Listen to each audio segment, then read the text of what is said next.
8 settembre. A Vicenza fin dal primissimo mattino è massiccio l'afflusso di fedeli che si recano al santuario di Monteberico nel giorno di festa dedicato alla Madonna patrona della città. Dopo la benedizione di rito c'è anche chi è partito, a piedi o in bicicletta, per intraprendere il Cammino delle Apparizioni, nuovo percorso religioso che si snoda per 100 chilometri tra il Veneto e il Trentino, toccando i luoghi più significativi della spiritualità mariana.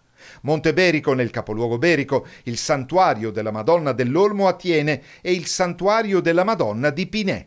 A proporre il nuovo itinerario l'associazione è Cammino Passo dopo Passo, con il sostegno delle amministrazioni locali, dell'OGD Pedemontana Veneta e Colli e del Lions Club Thiene Ost. Il cammino si può fare sia a piedi che in bicicletta e consente di conoscere dei luoghi che magari sono stati un po' anche lasciati nel dimenticatoio.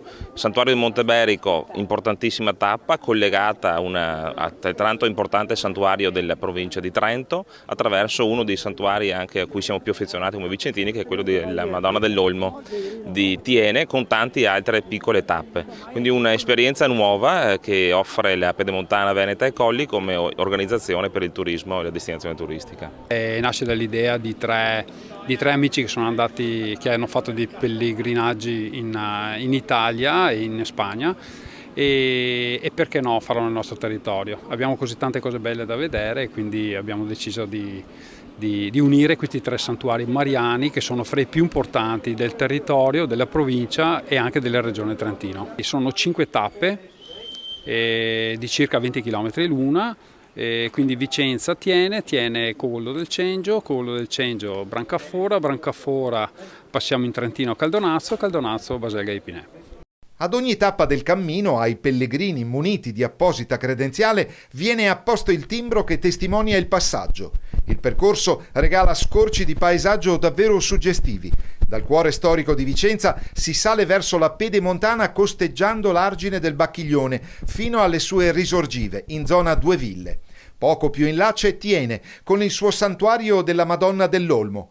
Qui nel 1530 la Madonna apparve a 3 pastorelle, mentre la città era flagellata dalla peste. Qui è apparsa la Madonna, ha raccomandato di fare penitenza e di realizzare questo santuario e la peste è sparita e quindi i cittadini hanno trovato nuovamente il benessere e la salute. Ecco. Quindi è un luogo molto caro ai tienesi. Ecco.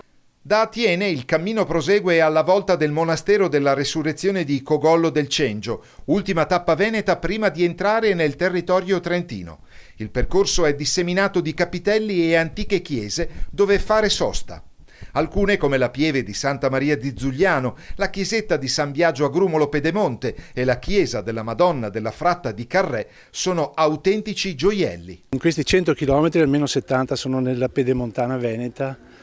Abbiamo la possibilità di vedere luoghi incredibili, tra i quali anche queste bellissime chiesette. La chiesetta di San Biagio di Grumo Pedemonte è chiamata la Perla delle Bregonze, è una chiesa ancora del 200, nominata, ma in realtà forse è anche più antica. All'interno ha affreschi bellissimi e comunque è un edificio caro alla pietà popolare, ma anche ai tanti turisti che arrivano qui.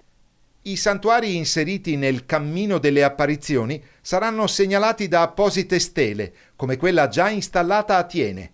Per la promozione, invece, si farà gioco di squadra tra Veneto e Trentino. Siamo in contatto con il Trentino, che ha anche quello un percorso molto bello, che è quello dell'altopiano di Lavarone, i laghetti di Levico e Caldonazzo, Pergine col suo castello, fino alla Basilica di Pinè, che è il santuario mariano più importante del Trentino. Faremo quindi sinergia insieme con il Trentino per fare un'attività di promozione a livello internazionale.